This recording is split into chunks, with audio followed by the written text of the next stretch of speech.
የጌታቸው ረዳና የቲፒኤልኤፍ ፍጥጫ ባይዘወይ የመነሻውም የመድረሻው ምንጭ የአስመራው ቤተ መንግስት ነው። የራያውን ሰውዬ መቀበል አቅቷቸው የጦርነት ማጥንትን አዲስ አበባንና ኢትዮጵያን ለማጠን ትግራይን ዳግም ወደ እልቂት ለመንዳት ሲያስቡ የነበሩ ሰዎች በተንቤኑ ሰውዬ ከላይ መሆን ይረጋጋሉ። ሌላ ጉዳይ ነው። ችግኙም ይተከላል፣ ፖለቲካውም ይሰራል። ህዳሴም ይገደባል፣ ፖለቲካውም ይሰራል። ወደቡም ይመጣል፣ ፖለቲካውም ይሰራል። አንቺ ግፋት ፈሪም እኔ ቤት ሆነሽ ዳንቴል ተሰሪያለሽ ለዛኛው ቤትሽ። ኢትዮጵያ ውስጥ ኢትዮጵያን ለማፍረስ፣ ኢትዮጵያን ለማንቆጣቆጥ፣ ኢትዮጵያን ለመናድ፣ ኢትዮጵያን ቁልቁል ለመንዳት እልቂት ለመፍጠር ያልተሞከረ ነገር የለም። እናንተ ቀን በቀን የምትፈበርኩት ሴራ፣ እናንተ ቀን በቀን የምታዋልዱት የጥብ ማጥንት፣ እናንተ ቀን በቀን የምታምጡት ሴራ ማአት ባይኖር ሊሰራ የሚችለው ስራ፣ ሊደረስ የሚችለው ከፍታ፣ ሊኖርበት የሚቻለው ርቀት እጅግ ብዙ ነው። አለበለዚያ ግን ይህንን መንግስት ቪድሜት ላይ ሄድና ከዩቲዩብ ላይ ዳውንሎድ አድርገው ወይ ከፕሌይ ስቶር ላይ ዳውንሎድ አድርገው። ከ4 ኪሎ ስልጣን ላይ ግን አይቻልም። ሰላም ጤና ይስጥልን ውድ የዮሐንስ ኮርነር ቤተሰቦች እንዴት አላችሁ? እንደምን አላችሁ ወይ?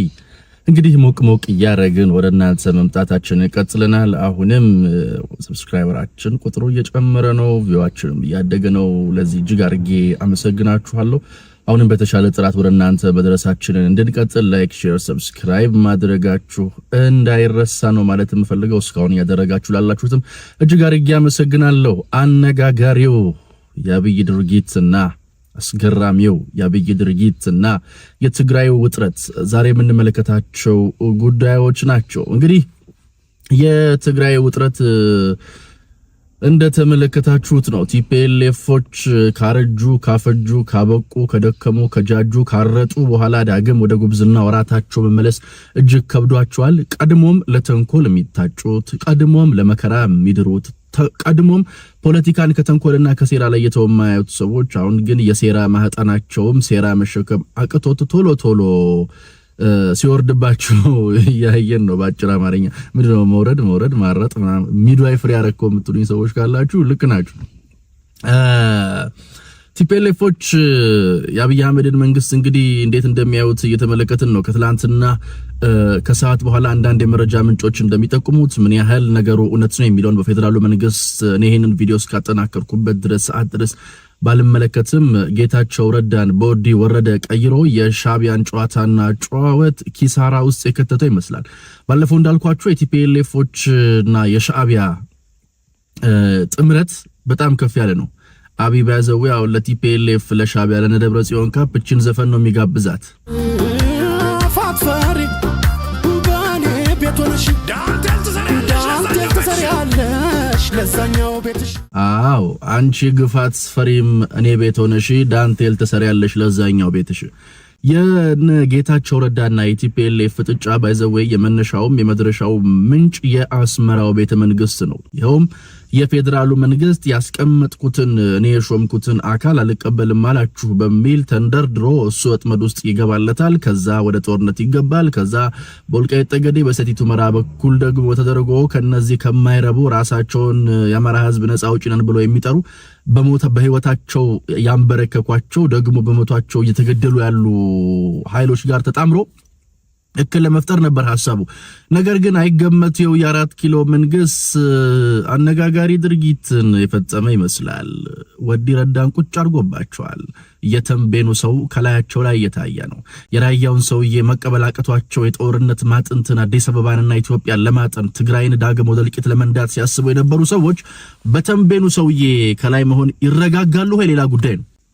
አክቹአሊ ወዲ ረዳ የህዋት አባል አይደለም፣ የጊዜው አስተዳደሩ እንትን ነው ምናምን ቢባልም በጊዜው አስተዳደሩ ላይ ሆኖ የጸጥታ ኃይሉን እየመራ ለህዋት የሚጠቅም ነገር ነው ሲያደርግ የነበረው። ኢንፋክት መሬት ላይ ያለው እሱ ነው የሚያሳየው። አሁንም ወዲ ረዳንም ጠቀለን ማመን አንችልም። ነገር ግን አንደኛውን እሳት አምክኖባቸዋል ማለት እንችላለን።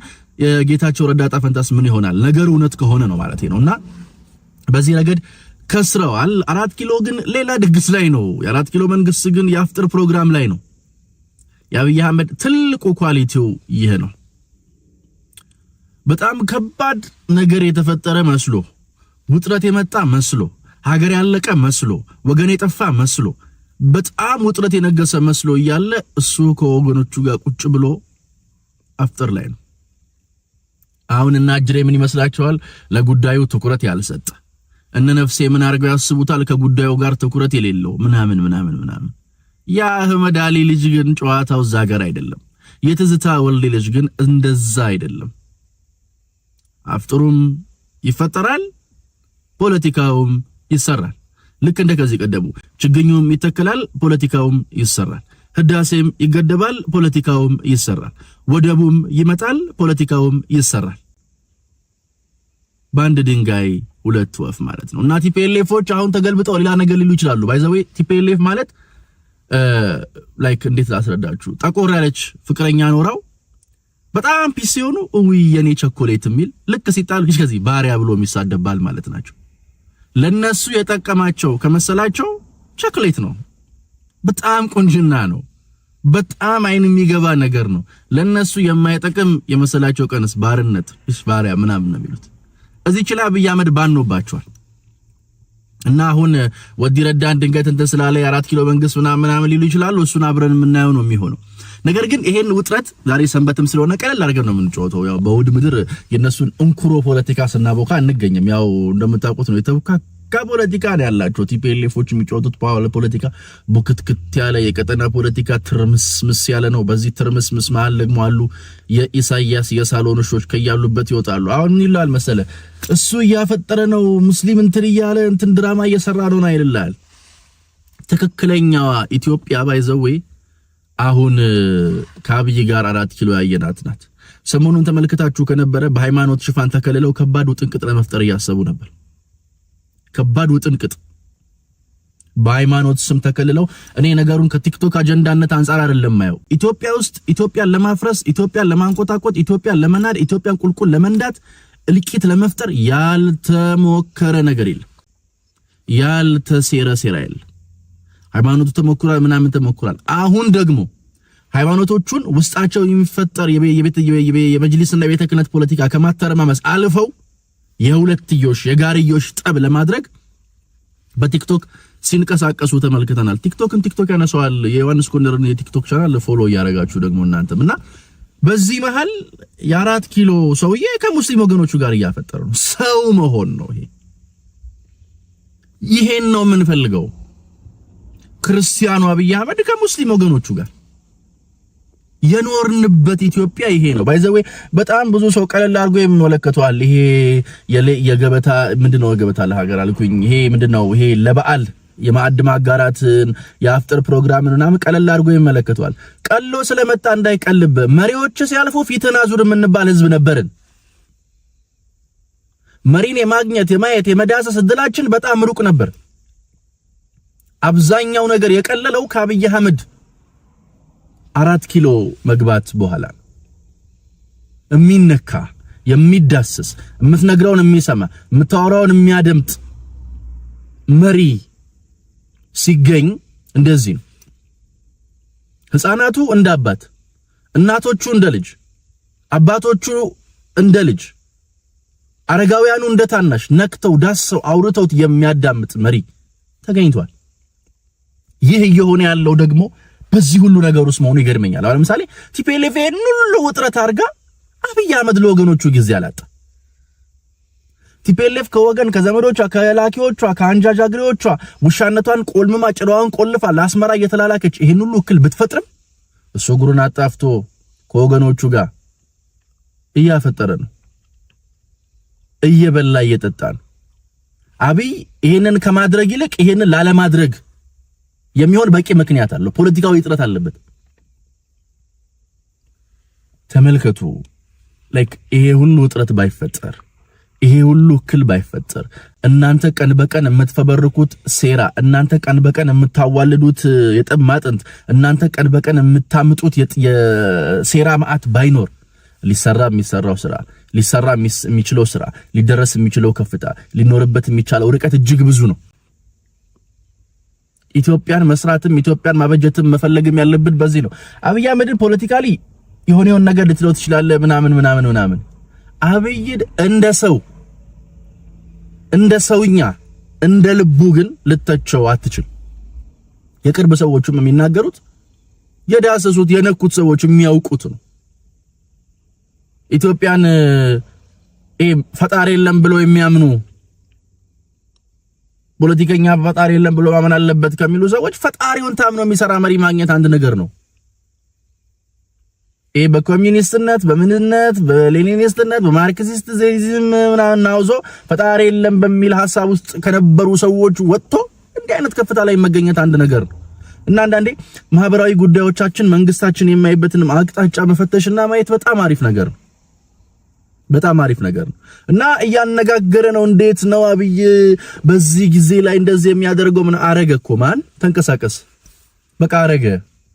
በዚህ ጊዜ እንዴት እንደዚህ ያደርጋል? አረገ እኮ ወንድሜ። ምን ነው የሚያም? ባሰብ ጠናብ ቆየብ አስታመው ማስታመምን የመሰለ ነገር የለም። ማስታመምን የመሰለ ነገር የለም እና 4 ኪሎ መንግስት እንደዛ እየቀጠለ ነው፣ እንደዛ እየሄደ ነው። እስምሮ ወዱዞች ትንሽ ነገሮች ከጨዋታው ውጪ ከተከጃቸው ውጪ እየሆኑባቸው ይገኛሉ። ስለዚህ እነዚህን ጉዳዮች የምንመለከትበትና የምናይበትን አቅጣጫ በደንብ አድርጎ ማየት ያስፈልጋል። ሌላኛው ከሰሞኑ በኢትዮጵያ ፖለቲካ ውስጥ ህወሓትን ተከትሎ እየመጣ ያለው ጨዋታ ምንድነው? አፋቸውን ዘግተው የነበሩ ፖለቲከኞች ከያቅጣጫውና ከያሉበት ብቅ እያሉ ብልጽግና ይውረድ ይላል። ብራዘር ጠብቅ ምርጫ፣ ከዛ ከምርጫ በኋላ ትወጣለህ። ከቻልካ ወርደህ ትወጣለህ።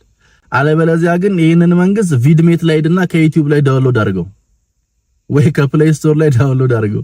ከ4 ኪሎ ስልጣን ላይ ግን አይቻልም። አንድ ቲክቶክ ላይ ያየኋት በጣም ያሳቀችኝ ከባድ ጭው ያለች 4 ኪሎ እንገባለን የአስመራ ቤተ መንግስት 4 ኪሎ ይገባል ሲባል ኪሎ ነው ቀንሶ ነው 4 ኪሎ የሚገባው ብሏል። እና እናንተ ኪሎአችሁ ነው 4 ኪሎ የሚገባው አትቀንሳችሁ ማለት ነው። አሁን ካላችሁ ኪሎ ቀንሳችሁ 4 ኪሎ የሚገባው ኪሎአችሁ ነው። በኢትዮጵያ ፖለቲካ ውስጥ በጣም የሚያሳዝነኝ ጉዳይ ምን መሰላችሁ? ታስሮ ለመጀገን የሚሞከረው ነገር መንግስት የሆነ ነገር ትለዋለህ፣ ታስከፈዋለህ፣ ታስቀይመዋለህ። ዝም ካለ የሆነ አይነት እንቅስቃሴ ውስጥ እንደምትገባ ልክ እንደ መንግስት ያስባል። የደህንነት እንትኑን ይመለከታል ምናምን። ከዛ ኋላ ይብድግልና አንተን ያስራል። ከዛ ኋላ የሶሻል ሚዲያው እንትን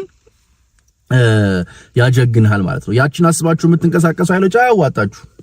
ከነከሌ ተማሩ። ፖለቲካል መንገዳችሁን እንትናችሁን አጥፍታችሁ ነው የምትመጡትና እቺን የሰሞኑን ውጥረት ተመልክታችሁ 4 ኪሎ መንግስት እንትን ይበል ከነንትና ጋር ተጋብቼ ከነንትና ጋር ተማምቼ ከነንትና ጋር ተዛዝዬ 4 ኪሎ ገባለሁ ብለህ ካሰብክ ስተሃል።